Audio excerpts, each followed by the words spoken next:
এবং আমি বিশ্বাস করি আজকে আমার এত ফ্যান ফলোয়ার্স, এত জনপ্রিয়তা, এত ভালোবাসা, আমার মনে হয় এর পেছনে আমি যখন কোনো বক্তা ছিলাম না তখন আমি এই ওয়াজটা বারবার শুনতাম আজহারের মুখে, ফাইন্না মাআল উসরি ইউসরা, ইন্না মাআল উসরি ইউসরা, কষ্টের সাথেই আছে স্বস্তি।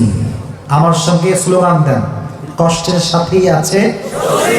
আবার বলি, কষ্টের সাথেই আছে স্বস্তি। So don't take any stress in your life, just cool, be normal, প্যারানাই চিল। যদিও শুনতে আপনার বলবো হুজুর মানুষ প্যারানাই চিল বলে, আসলে কিন্তু কথা সত্য ভাই। যা আসবে, যত কষ্ট আসবে সুখ তত সামনে আছে। এই যে দেখছেন রাত যত গভীর হবে, সকাল তত বেশি সামনে এগিয়ে আসবে। মুমিনের জীবনে কষ্ট দুঃখ যত বেশি বাড়তে থাকবে, মুমিনের বোঝা উচিত good time is coming on the way. Good time is coming, he is on the way. আসতেছে আমার কাছে। অতএব খারাপ দিনে টেনশন করা যাবে না, হুজুর মইরা যাবো, হুজুর আর ভাল লাগে না জীবন আমার, বিষ খাবো। বেশিরভাগ মেয়েরাই এগুলো বলে। আছে না এরকম মেয়ে? আছে না? আমার একটা পেজ আছে ভাই, নাম হচ্ছে আবরারুল কাসিম। এখানে যে কত বন্ধের মেসেজ, একটাই, শানি খারাপ, হুজুর আমি বিষ খাবো, দোয়া করবেন। আমি মাঝে মাঝে ভাবি যে আমি লিখবো, বোন আমি যে দোয়া করবো, ওই দোয়ার টাইমটা নাই। কারণ আপনাকে বুদ্ধি কে দিল? আপনি বিষ খাইলে তো খেলা শেষ, খেলবে কে এখানে? আর ঠিক কিনা বলো যুবক ভাই? না না না না, আপনি বিষ খাবেন না। আর যুবকেরা সাবধান, ভালো হয়ে যাও, ভালো হয়ে যাও মাসুদ, ভালো হয়ে যাও। কার জন্য তোমরা বিষ খাওয়া? আমি কিছু বুঝি না এগুলো। তুমি যার জন্য আজকে বিষ খেয়ে মরবা, কালকে সে সরকারি টাকলাকে বিয়ে করে সুখী হয়ে যাবে, আর তুমি মরে গেল। এটা হইল? এটা কোনো কথা হইল? বেটা তুমি থাকবা জীবিত, তুমি এমন একটা অবস্থান হোল্ড করবা যে তোমার হাত ছাড়ছে তোমাকে অসফল দেখে, আগামী সে তোমাকে পরোয়া করে পস্তাবে। ঠিক কিনা? নিজেকে সেই লেভেলে নিয়ে যাও। ফাইন্না মাআল উসরি ইউসরা, ইন্না মাআল উসরি ইউসরা, কষ্টের সাথেই আছে, কষ্টের সাথেই আছে সুখ এবং স্বস্তি। আর একটা ছোট্ট কথা বলি, এখানে বেশিরভাগ হয়তো বা ছাত্র আছো তোমরা, হয়তো জব খুবই কম করে, এরকম লোক খুবই কম আছে হয়তো বা জবের লোক। দেখো, যত বড়ই তুমি শিক্ষিত হও না কেন, যতক্ষণ তুমি বিজনেসের মাইন্ড মাথায় না নিয়ে আসবা, তোমার জীবনে কোনো উন্নয়ন হবে না। এটা লিখে রাখো। শুধুমাত্র চাকরি দিয়ে জীবনে উন্নয়ন হয় না। যত বিলিয়নিয়র বাংলাদেশে আছে, পৃথিবীতে আছে, বেশিরভাগ চাকরি নয়, তারা বিজনেসের আইডিয়া দিয়ে কাজ করেছে। দেখ কেন বলো? এই জন্য যত বেশি চাকরির বাজারে তুমি সিরিয়াল দিবা, ডিপ্রেশন ঘিরে ধরবে। চতুর্পাশ থেকে ডিপ্রেশন, চিন্তা, টাকা নাই, জব নাই, ব্যাংক নাই, ব্যালেন্স নাই, বউ নাই, কিচ্ছু নাই জীবনে। বিজনেসের আইডিয়ায় কাজ করো, দেখবা 1 বছরে তুমি সফলতার চূড়ান্ত পর্যায়ে পৌঁছে যাবা। ঠিক না? আল্লাহ আমাদের সমস্ত যুবককে কষ্টমুক্ত একটা জীবন দান করো, সকলে পড়া আমিন। এটা ছিল 5 এবং 6 নম্বর আয়াত। শেষ দুটি আয়াত ছিল ফাইদা ফারাগতা ফানসাব ওয়া ইলা রাব্বিকা ফারগাব। এই দুইটি হচ্ছে ইনস্ট্রাকশন, দিক নির্দেশনা। 1, ফাইদা ফারাগতা ফানসাব, আল্লাহ বলছে যখনই তুমি অবসর হবা, বসে বসে পাবজি এবং ফ্রি ফায়ার খেলো না। যখন তুমি অবসর হবো, তুমি তোমার গার্লফ্রেন্ডকে মেসেজ দিও না। অবসর হলে কোরআনটা খোলো, যেই সব তুমি তেলাওয়াত করতে পারো মন খুলে পড়বা। প্রত্যেকটা অক্ষরে অক্ষরে আল্লাহ তোমার আমল নামায় 10টা করে নেকি লিখে দিবে। সুবহানাল্লাহ বলুন না সবাই।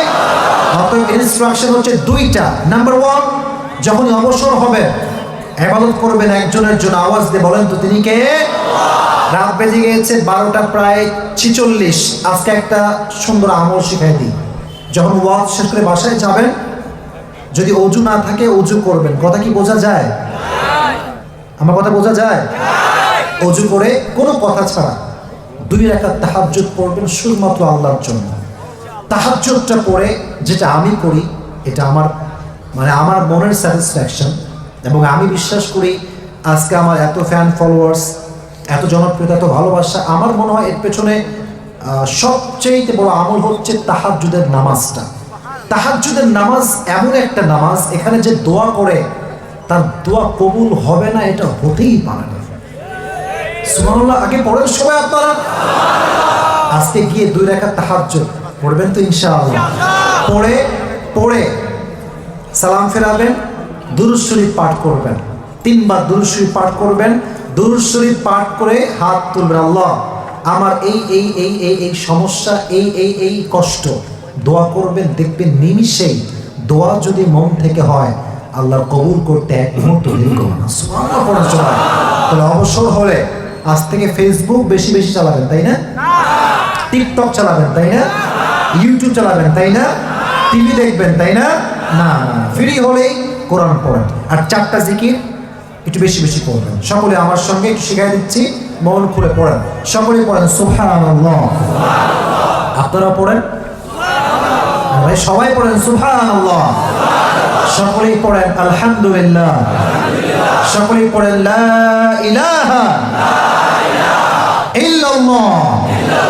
এবার বাঘের বাচ্চার মতো হুঙ্কার দিয়ে পড়েন আল্লাহু আকবার। আফদালু যিকর আলা বিযিকরিল্লাহি তাতমাইন্নুল কুলুব। যদি মনের এই যে জ্বালাটা আছে না, জ্বালা, অন্তরে কষ্ট, ব্যথা, ভালো লাগে না, মানসিক শান্তি নাই, জিকির বেশি করবেন, আল্লাহ আপনার হৃদয়ের সমস্ত জ্বালাকে হালকা করে দেবে।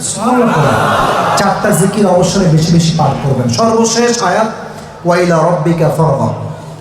When you have a lot of sadness in your life, a lot of depression you have in your life, don't share with people. You have to share your problem with your Lord. মানুষকে দুঃখের কথা বললে মানুষ খালি মজা নেয়, কেউ পাশে দাঁড়ায় না। আর আল্লাহকে বললে আল্লাহ বান্দার কষ্ট বোঝে, বান্দার কষ্ট দূরও করে দেয়। সুবহানাল্লাহ বলে না সবাই? মানুষ বড় বেঈমান যুবক ভাইয়েরা, কাউকে কষ্টের কথা বলতে যাইও না। আমি আমার জীবনে যতবার মানুষকে বলেছি কষ্টের কথা, আমি ছ্যাক খাইছি, খালি ছ্যাক। জীবনে কেউ দাঁড়াবে না পাশে, কেউ দিবে না কিচ্ছু। যা করার আমাকে নিজেকেই করতে হবে, ঠিক কিনা বলো? আল্লাহর সঙ্গে মুআমালা ঠিক করো। আল্লাহ ঠিক তো সব ঠিক। আমি বারবার বলি, don't think about people what they think about yourself. You have to think about Allah সুবহানাহু ওয়া তাআলা what he think about yourself. মানুষের কথা বাদ দাও, মানুষ তো বদনাম করবেই। মানুষ সাদা কাপড়ে প্যাকেট না হওয়া পর্যন্ত তার সুনাম করতে চায়। এজন্য কাকে বলবা দুঃখের কথা? বলেন না, কাকে বলবেন? বলেন। 2টা ইনস্ট্রাকশন পেলাম। 1 হচ্ছে অবসর হলেই আল্লাহর ইবাদত, 2 হচ্ছে কষ্ট দুঃখ মানুষের সঙ্গে নয়, আল্লাহর সঙ্গে শেয়ার করতে হবে। এবার একটা তাকবীর দেন সবাই মিলে, লিল্লাহি তাকবীর।